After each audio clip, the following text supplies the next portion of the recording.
고린도전서 15장 50절에서 58절 말씀입니다.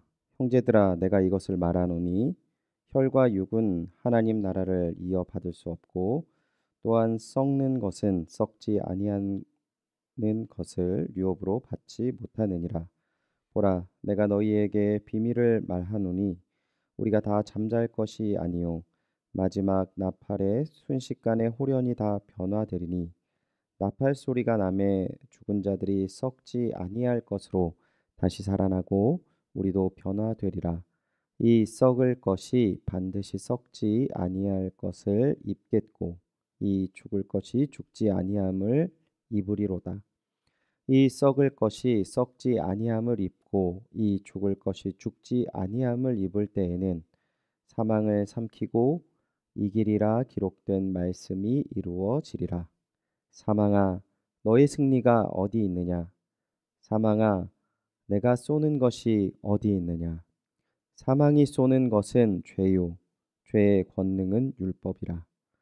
우리 주 예수 그리스도로 말미암아 우리에게 승리를 주시는 하나님께 감사하노니, 그러므로 내 사랑하는 형제들아 견실하며 흔들리지 말고 항상 주의 일에 더욱 힘쓰는 자들이 되라. 이는 너희 수고가 주 안에서 헛되지 않은 줄 알미라. 아멘. 흔들리지 말고 주의 일에 힘쓰라라는 제목으로 새벽 묵상 말씀 나누도록 하겠습니다. 오늘 본문 고린도전서 15장 35절의 질문에 대한 결론적인 대답을 담고 있습니다. 고린도전서 15장 35절을 제가 다시 읽어드리면요. 누가 묻기를 죽은 자들이 어떻게 다시 살아나며 어떠한 몸으로 오느냐 하리니. 아멘. 바울은 이 질문에 대해 궁극적으로 성도들의 부활의 당위성을 오늘 본문에 담고 있습니다. 50절을 보시면요. 형제들아 내가 이것을 말하노니 혈과 육은 하나님 나라를 이어받을 수 없고 또한 썩는 것은 썩지 아니하는 것을 유업으로 받지 못하느니라. 50절을 좀 쉽게 직역해서 말씀드리면 혈과 육을 지닌 인간이 하나님 나라를 얻는 것은 전혀 불가능하다라는 것을 말씀하고 있는 것입니다. 이러한 문제 앞에 바울은 우리에게 중요한 비밀을 51절에서 이야기합니다. 마지막 나팔에 순식간에 홀연히 다 변화되리니 라고 하는 것이죠. 마지막 나팔이라는 것은 특히 나팔 소리는 하나님의 강력한 임재와 강림을 표현하고 있는데요. 마지막 나팔이라는 것은 마지막 때, 말세 때의 그 마지막 심판의 때를 표현하고 있습니다.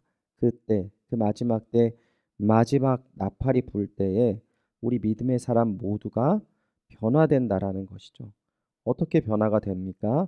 52절부터 54절까지 이야기하는 중심 내용을 보면 죄의 본성에 벗어난다라는 것입니다. 몸이 죽지 않고 부패가 사라지며 종국에는 죽음에 사라지는 부활에 이른다라는 것을 지금 이야기하는 것이죠.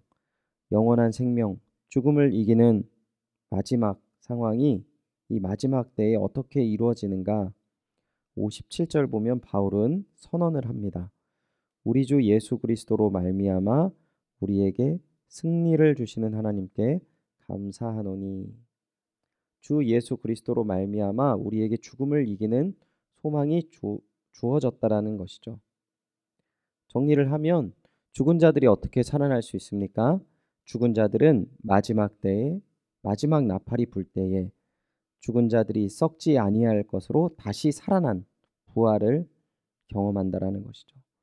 그들의 몸은 이제 부패하지 않고 영원히 죽지 않는 몸이 된다라는 것입니다. 어떻게 그렇게 될 수 있다고요? 바로 예수 그리스도로 말미암아 그런 존재가 된다라는 것입니다. 자, 그럼 여기에서 고린도 교회에서 왜 부활에 대한 의문을 가진 이유를 한번 생각해 보도록 하겠습니다. 왜 부활에 대한 의문을 가지게 되는 것입니까? 58절을 읽어보면요. 그러므로 내 사랑하는 형제들아 견실하며 흔들리지 말고 항상 주의 일에 더욱 힘쓰는 자들이 되라. 이는 너희 수고가 주 안에서 헛되지 않은 줄 알미라라고 이야기하는 것이죠. 왜 우리가 주 안에서 하는 수고가 헛된다라는 생각을 가질 수 있을까요? 본문을 보면은 55절과 56절에 사망의 승리에 대해서 비난하는 그리고 비꼬는 표현들이 있습니다. 너는 승리하지 못할 것이다. 사망이라는 것은 전 인류 가운데서 지금 승리하고 있습니다. 왜냐하면 계속 우리는 죽기 때문에 그런 거죠. 죽음을 두려워하기 때문에 그렇습니다. 그런데 55절에는 사망의 승리가 어디 있느냐 반문합니다. 그리고 사망이 우리를 어떻게 공격을 합니까? 죄의 권능으로, 그리고 율법을 지키지 못하는 우리의 연약함으로 그 부분에서 승리하였고 죽음이 우리에게 찾아왔다라는 것입니다. 하나님의 말씀을 거역한 인간들의 결과가 죽음으로 왔던 그 모든 것들을 지금 이야기하는데, 그 죽음을 누가 이기십니까?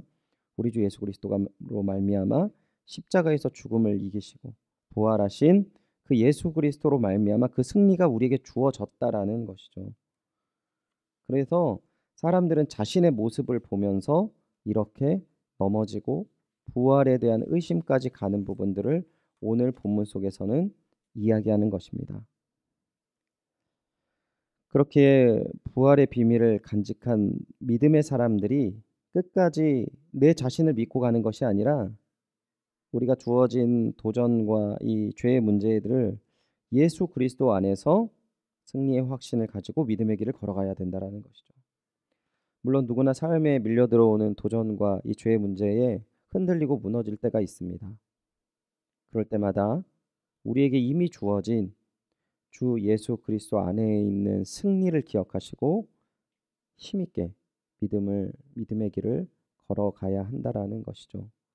오늘 이 말씀을 의지하시고 오늘 비록 넘어진다 할지라도 주 예수 그리스도를 깊이 있게 묵상하시고 주 안에서 다시 한번 회개의 은혜와 회복의 은혜를 경험하시는 귀한 한날 되시기를 주님의 이름으로 축원드립니다. 기도하겠습니다. 하나님, 오늘 우리에게 부활의 소망의 말씀을 허락하심을 감사드립니다. 하나님, 우리가 때때로 죄로 인하여서 넘어져서 하나님 앞에 온전하지 못한 모습, 오히려 열심히 주님 앞에 헌신하는 것이 헛되어 보일 때가 있음을 고백합니다. 주님, 이 모든 연약함을 주님께 의탁드리며 용서를 바랍니다. 용서하여 주시옵소서. 그리고 우리가 주 예수 그리스도를 의지하여 십자가의 은혜와 주님께서 부활하신 그 은혜로 말미암아 그것을 의지하고 우리에게 주어진 그 풍성함을 의지하여서 오늘 하루 주님을 의지함으로 다시금 부활의 소망을 품고 힘있게 믿음의 길을 걷게 하여 주시옵소서. 허락하실 귀한 은혜와 사랑 감사드리며 이 모든 말씀 주 예수 그리스도의 이름으로 기도드리옵나이다. 아멘. 우리 다 함께 기도하기를 원합니다. 오늘 말씀을 의지하여서 부활의 신앙으로 우리에게 맡겨진 주의 일을 힘있게 감당하게 하셔서 살아계신 소망을 증거하는 연희교회가 되게 하여 주시옵소서. 담임 목사님 청빙을 위해서 함께 기도해 주시기 바랍니다. 연희교회가 한 몸을 이루는 지체로서 머리 되신 예수님의 말씀과 뜻을 잘 전달할 수 있는 준비된 목회자를 모실 수 있도록, 성도들의 영혼을 사랑하고 푸른 초장으로 인도하며 영혼의 생수를 마시며 성장시키는 목회자를 모실 수 있도록, 또한 이 모든 과정이 사람의 생각과 방법이 아닌 오직 주님의 뜻과 방법으로 준비된 목회자를 모실 수 있도록 은혜 베풀어 주시옵소서. 기도해 주시기 바랍니다. 코로나19의 조속적인 종식과 교회 모든 성도님들의 안전을 위해서 기도해 주시기 바랍니다. 오늘 선교사님들을 위해서 기도하실 선교사님은 최종걸 지영준 선교사님의 사역과 가정을 위해서 기도해 주시기 바랍니다. 그리고 오늘 환우들을 위해서 기도하실 때 특별히 우리 유래자 성도님 한 달 동안 허리 치료를 받고 계신데 허리 협착으로 아직도 많은 고통과 아픔에 지금 어려움을 겪고 계십니다. 우리 유래자 성도님 회복을 위해서 함께 기도해 주시기 바랍니다. 그리고 끝으로 코로나로 인한 어려운 상황 가운데서도 우리 수능시험과 입시를 잘 준비할 수 있도록 기도해 주시기 바랍니다. 강인우, 김나리, 김은지, 박재원, 이문영, 이재윤, 이지원, 전준원, 함동혁, 우리 귀한 지체들 끝까지 마음 붙잡고 주 안에서 힘있게 잘 준비할 수 있도록 기도해 주시기 바랍니다. 다 같이 기도하시겠습니다.